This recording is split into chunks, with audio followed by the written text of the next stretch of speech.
Welcome. In front of me is a VIVO Y21D, and today I will show you how you can enable and set up your portable hotspot.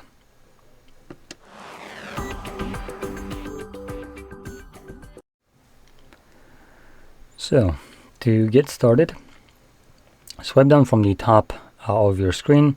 If you do have a separation between toggles and notifications, do it from the right side, and then swipe down again to extend the list of visible toggles. Somewhere in here you should find your hotspot toggle. For me it is visible on the first page, but there's multiple. And if you can't find it on any page, you can click right here on this icon and then find it somewhere in here. Once you do, hold it, and once you feel a vibration, you can drag it to this list and go back, and you can see it stays added. So anyway, now that it's in here, first time, hold it, and this will quickly take you to the settings.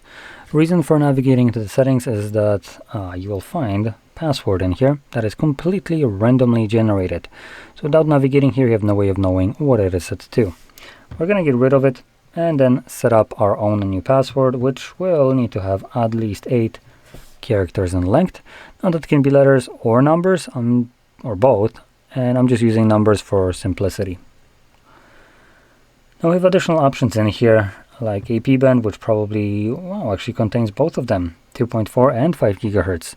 This could be potentially a useful option for you if you live in a densely populated area like New York City, but I doubt you own this phone if you live in New York City.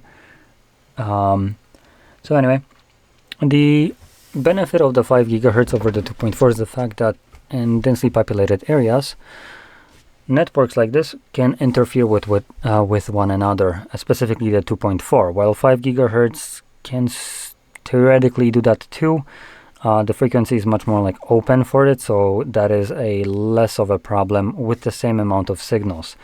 But for instance, 2.4 also has the problem of, for instance, interacting or sharing the same frequency as most smart home devices. So any kind of smart bulb, if it connects to network, well, it uses 2.4.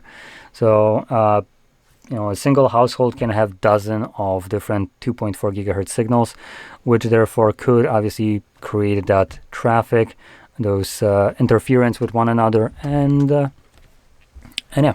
Now I personally have never experienced this, so I don't even know what to look for or how to define what will happen, but I could only guess that, for instance, your network could be dropping out, the connection to your, to the device, the internet might not be loading, or any kind of problems, just general problems like that.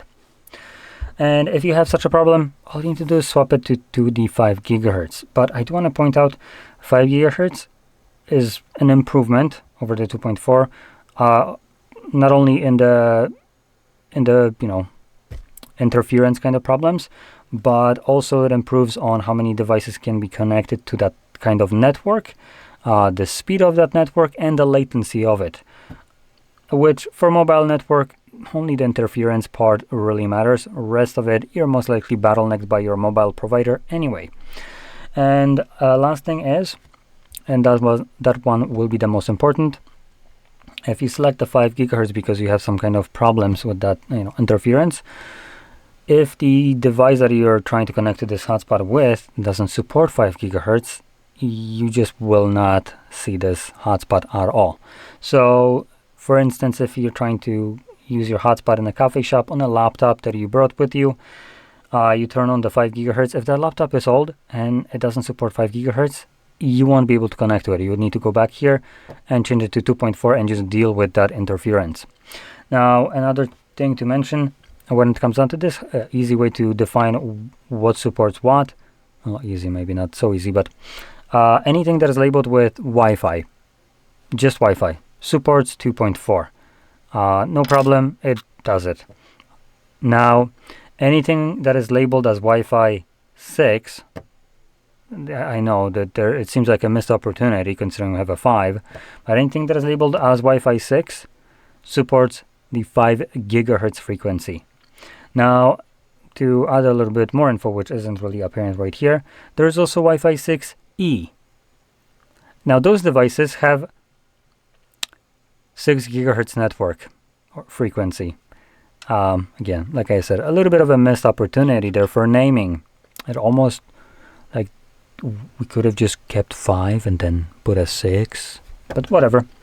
In any case, once you set this up, I have a couple of additional options in here. So one-time mobile data usage limit, so you can set this up when you turn it on. That's how much data you will be able to use through that single usage, and it resets every time. So you can choose whatever limit you want, but it's up to you.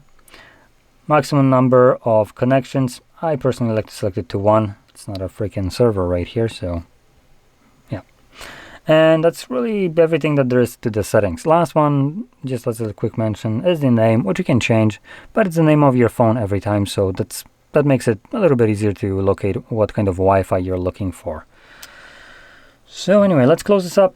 There's nothing really to save there. The changes are applied immediately. And let's find the toggle and just simply tap on it to turn it on.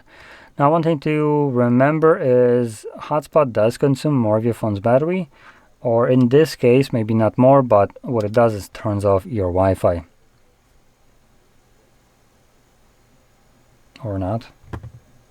Oh wait, no, there we go. So, no, never mind. Wi-Fi is actually on, my bad. So I just didn't realize that this got swapped.